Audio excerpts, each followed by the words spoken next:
如果問你有啲咩可以標誌住香港，你會諗到啲咩呢？維港兩岸繁忙嘅交通定係石屎森林啊？似乎如果喺山頂望落去嘅話，都係離不開呢幾樣嘢。但係其實香港係咪真係淨係咁呢？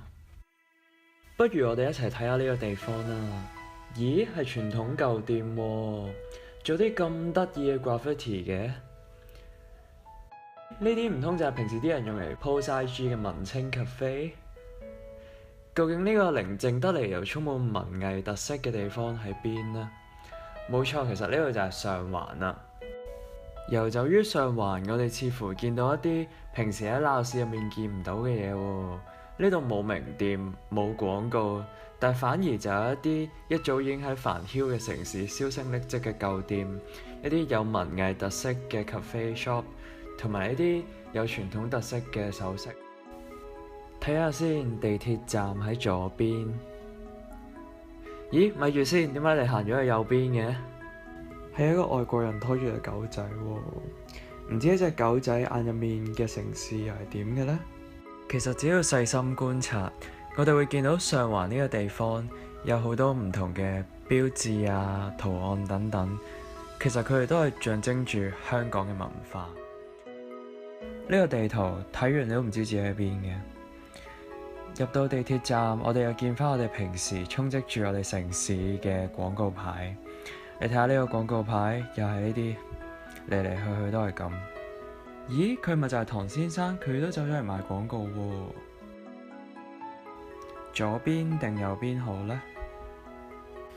喂，成個地鐵站咁多人，但有2個空位喎，不如我哋就咁坐咗佢啦。優先咗，不過冇人坐喎。呢個地圖爛咗喎，金鐘之後即係邊站啊？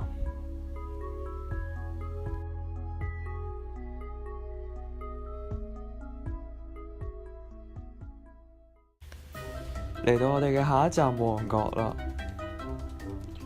哇，呢度啲人行得咁快嘅，哇，點解個個都喺度跑步㗎？連廣告都係跑步，個牌寫住不准泊車喎。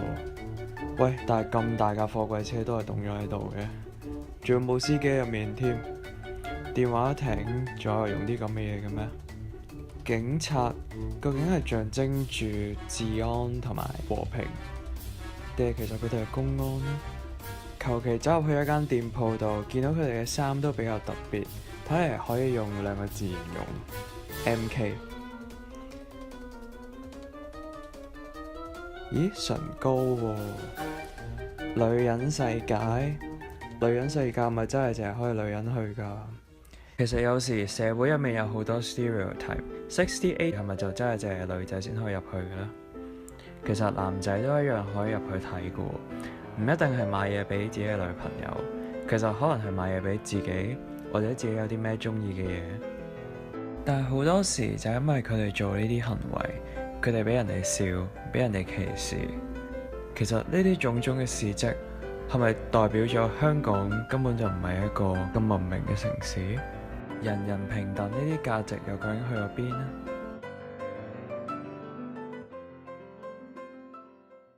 殭屍係一種未知嘅生物，象徵住人類生命中嘅 uncertainty， 而呢啲未知數往往會令到人類產生恐懼感。你睇下呢個阿伯，你睇下佢幾驚就咁走咗去。除咗呢啲妖魔鬼怪之外，人類仲會怕唔同嘅嘢，例如宗教啦、政治啦。當然，旺角都有寧靜嘅一面。呢度相比起頭先鬧市區域，冇咁多人喎，而且又可以買杯雪糕，象徵住幾咁悠閒嘅生活啦。雪糕車香港都唔知剩翻幾多架，而另外呢邊有咁多呢啲賓館，亦都係一啲香港仲未消失嘅文化。咦？呢度係咪旺角嚟㗎？一個人都冇嘅，真係難得喎。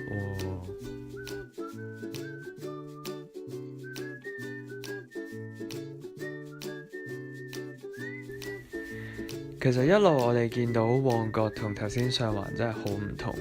旺角周圍都係咩呢？周圍都係名牌，周圍都係廣告，有 Fancl 啦，有 H&M，有 Coach，乜都有。有啲人覺得喺山頂上面望落去香港、望維港、望大廈就可以睇晒成個香港，佢覺得自己乜都知道晒，對香港了如指掌。但係其實如果我哋唔係真係行落去呢個城市，我哋係會忽略咗好多嘢。其實除咗深圳街之外，香港有好多唔同嘅街道都係以中國大陸或者甚至係台灣地方去命名㗎喎。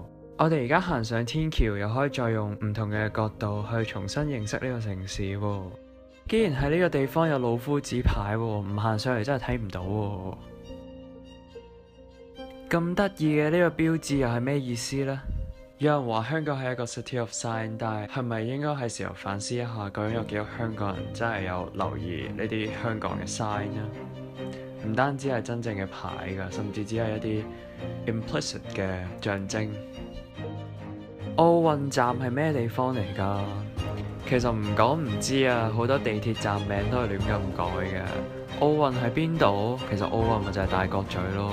但係而家又究竟有幾多後生仔知道大角咀係咩地方？嚟到呢個舊區，我哋首先就係經過咗呢個艾華街。呢度睇落唔似上環，亦都唔似旺角，似乎同頭先嗰兩個地方有好大嘅差別喎。呢度嘅嘢唔係文青，亦都唔係一啲名牌，而係一啲象徵住香港上世代文化嘅事物。咦，睇下呢班叔叔伯伯佢哋踎低喺度做緊啲咩啊？哦，原來係馬會，佢哋睇緊馬經。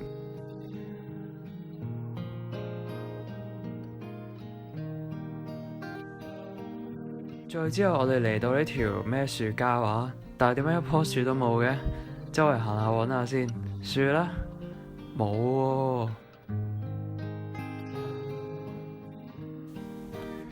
再嚟又杉樹街，樹啊，終於揾到少少綠色嘅嘢啦。睇嚟好多街名都係同地鐵站名一樣，都係亂咁改，叫做樹街，但係有一棵樹都冇。眨下眼又嚟到我哋嘅下一站迪士尼樂園啦。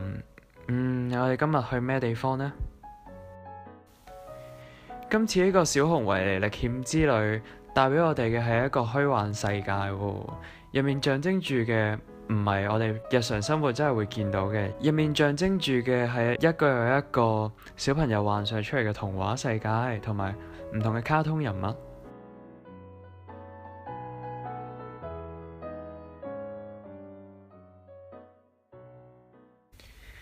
遊走咗香港一日，其實我相信你同我都唔會反對以 City of Sign 嚟形容香港，其實係非常之貼切嘅。點解呢？無論係上環呢啲人跡罕至嘅地區，旺角呢啲繁囂嘅市區，甚至係大角咀呢啲舊區，都係充斥住一堆堆嘅 sign。呢啲 sign 唔單止係指非常之多嘅霓虹燈啦、名牌啦、廣告等等，呢啲 sign 甚至係可以係 implicit 嘅。